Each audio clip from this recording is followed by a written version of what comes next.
Overlord, Volume 4, The Lizardmen Heroes, by Kugane Maruyama. Illustrations by So Bin. Prologue. Welcome home, Lord Ines. Ines hadn't been to his room in a couple of weeks, and the next words out of Albedo's mouth completely drained him of the will to do anything. Would you like something to eat? Or a bath? Or maybe me? Ines imagined a wild dance of hearts behind her head. What's with the act? I'm playing newlyweds, Lord Ines. When the husband takes his pet and goes to his new job assignment alone, there is no better way for his bride to welcome him home than this, or so I've heard. How is it? So this was why she hadn't met him on the ground level. He wanted to respond with a flat, "And I care why?" But he'd never even dated a woman, much less married one, so he swallowed the comment. He had to keep up appearances. Masculine pride welled up inside him. What kind of reply does she expect, anyway? He wasn't confident, but he gave a benign response as if he were. It was pretty attractive, Albedo. She smiled happily and said, Good. Being on the receiving end of such a charming smile, he lowered his center of gravity slightly, preparing for action. He felt something creeping up his back like a snake. It was probably the animal lust reflected deep within Albedo's eyes, but their golden glimmer was deadly serious. If he even joked that he wanted her, she would take it as a promise and descend on him like a beast of intense carnal desire. Words like sexual assault flickered through his mind. He'd lost nearly all his physical desires, but the clinging vestiges begged to go along with Albedo's mood, to see a taste of what would happen next, and his spirit of curiosity, which he hadn't lost, spurred him on. Stop it, you fool!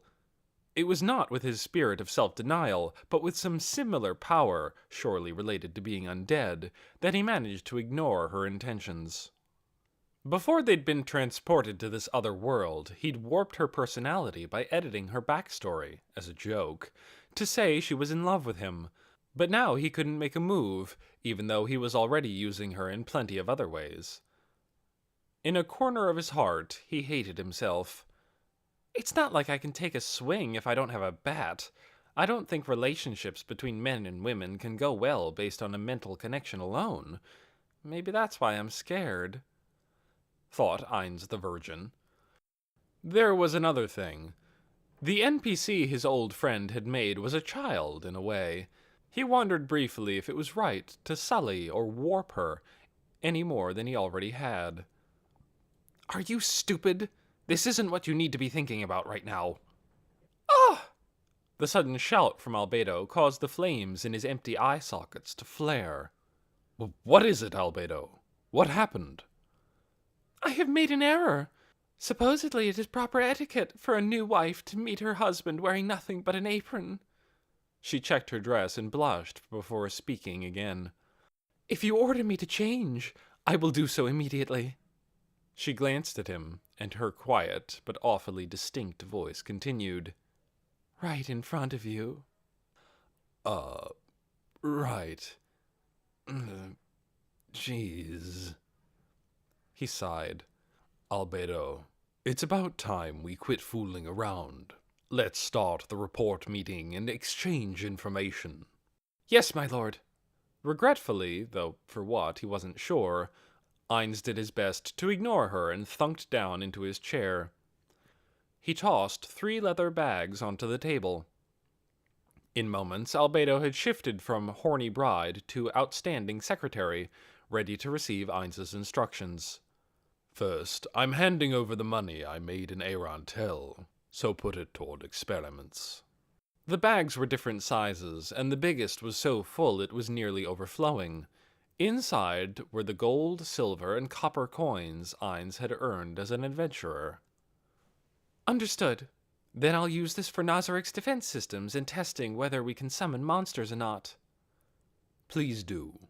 Also, check if you can use it for creating scrolls or crafting items.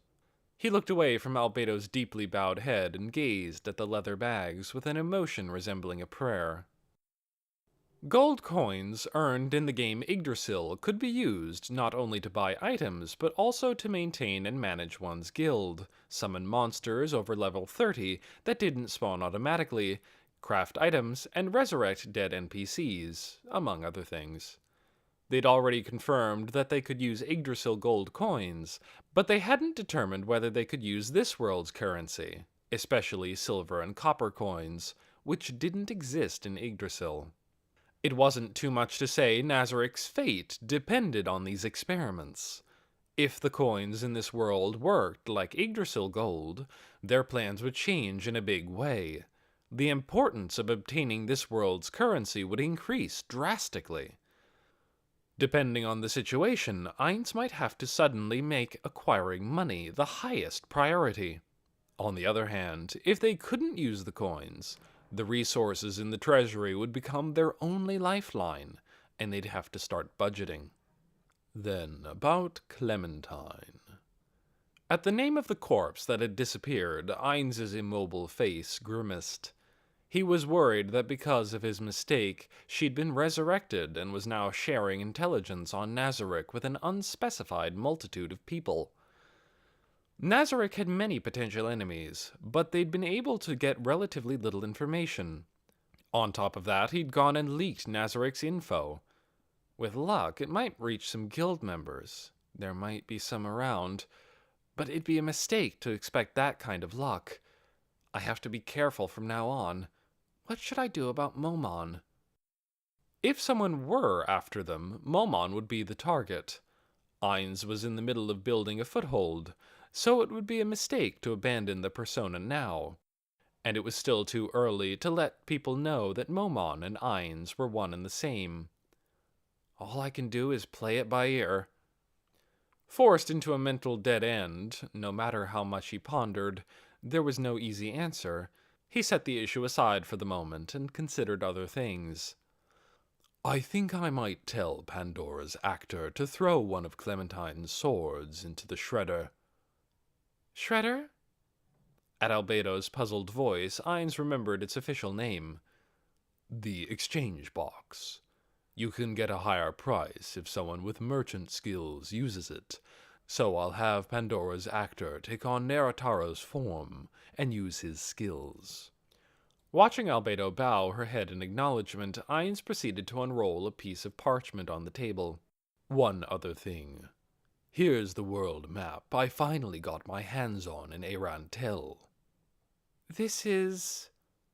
He knew why Albedo was frowning slightly. The map wasn't very detailed. I understand how you feel, and it only covers this area, just a part of the world. The scaling is probably off, and a lot of geographical features are missing. Plus, it mainly shows human countries. There's only one subhuman nation on here. It's totally sloppy, but it seems like this is the best we can get. Ainz had learned about many places from the head of the Wizards Guild, thanks to their budding friendship. For example, the plains where the Centaur tribes resided, the Papasag Scorpion people villages in the desert, the mountains where the dwarves had built their country, and more. But the parchment showed none of these. In the end, this map was nothing more than a tool for the convenience of humans, by humans. A map was unusable if it wasn't reliably accurate, but a better one would be hard to get without massive investments of time and money. So Theo Rakshahir had said, and given how friendly the wizard leader was being with Ainz, it must have been the truth. Ainz could tell from his response that just getting this map had been a nearly impossible request. Understood. Then let's copy this and pass it out to all the Guardians. Yeah, but before we do that, let me give you a simple explanation. Ainz pointed to the middle of the map. The drawing was fairly detailed. This is Arantel. And the great tomb of Nazareth is around here. He moved his finger to the northeast, stopping in the vicinity of a huge forest. Perhaps it was only natural, but he could pick out Nazareth's location from just the surrounding topography with a fair amount of confidence. These are the Azerlesia Mountains that form the border between the Riestes Kingdom and the Baharuth Empire. The Tove woodlands extend from their southern edge and wrap around them. And here lies a big lake. Between the southern tip of the mountains and the woodlands was a lake shaped like an upside-down gourd formed by the rivers running down the mountains, and Ains's finger stopped at its southern shore.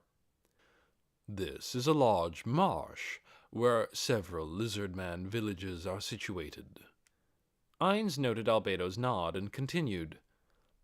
Now, I'll pass on to you the brief descriptions of our neighboring countries that the head of the Wizards Guild gave to me. To the northwest of the kingdom is a rugged region divided by several mountain ranges.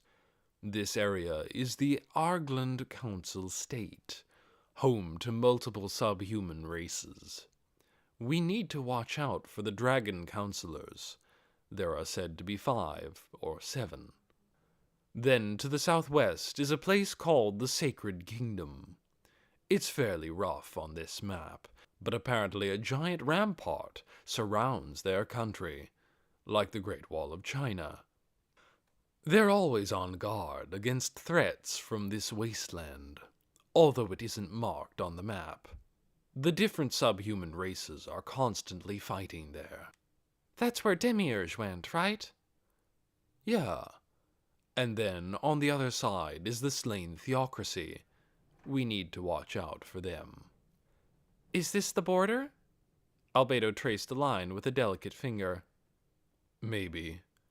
Honestly, the boundaries drawn here don't mean much. The map is too rough. Okay, let's look at the Empire side.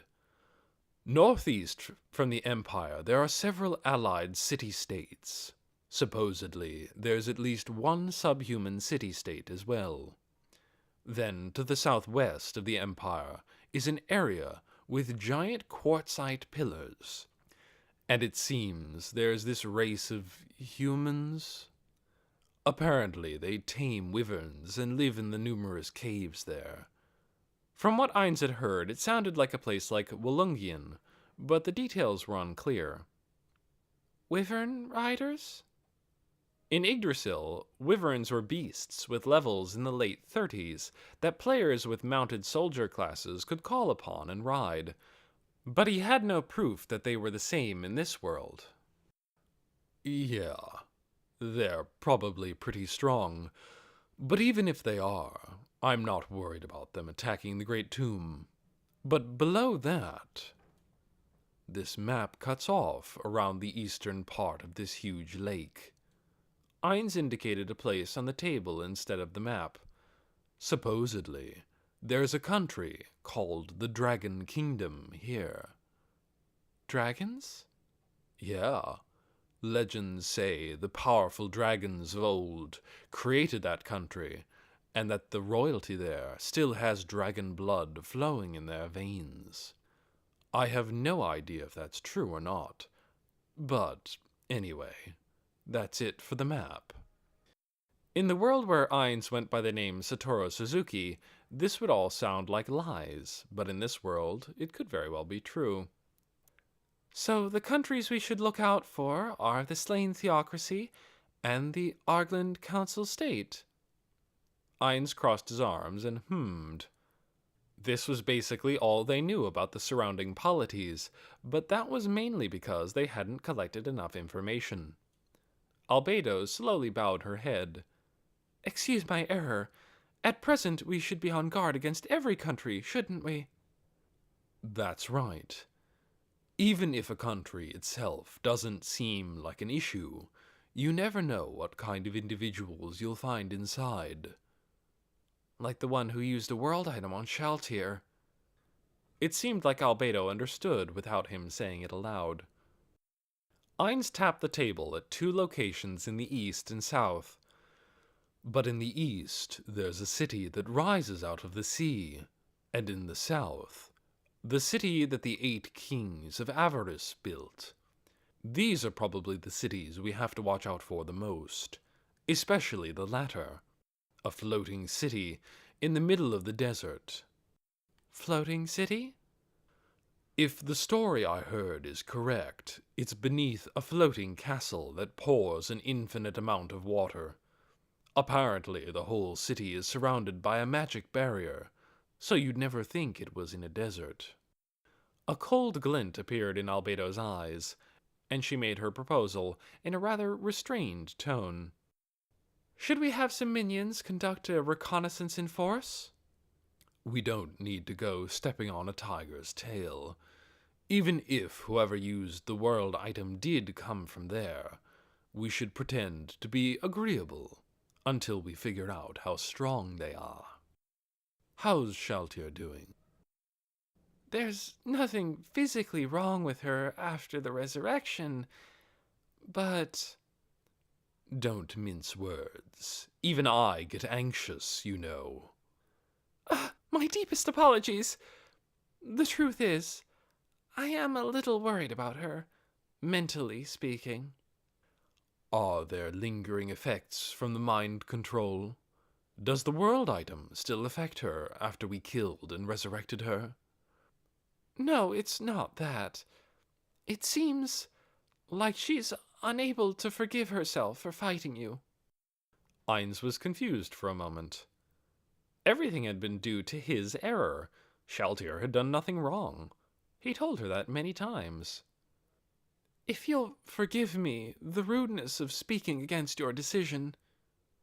Ainz nodded at her serious expression. Perhaps you should have punished her. The red sparks in his eye sockets dulled. He opened his mouth, then closed it as she continued. Clear rewards and punishment. Keep all in order. If you punish her, her guilt will disappear. Without penance, she stays unable to come to terms with her crime. I see, thought Ainz. It was true that rewards existed as the reverse of punishment, but Ainz had been a normal company employee, so he had a hard time judging when to reprimand and when to forgive. His normal self would avoid the issue entirely by excusing everything. In that case, he felt a bit bad for Shaltir, but providing retribution might be good practice for him. Got it.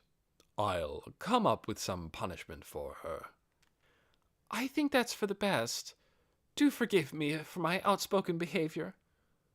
What are you talking about? I want suggestions like this.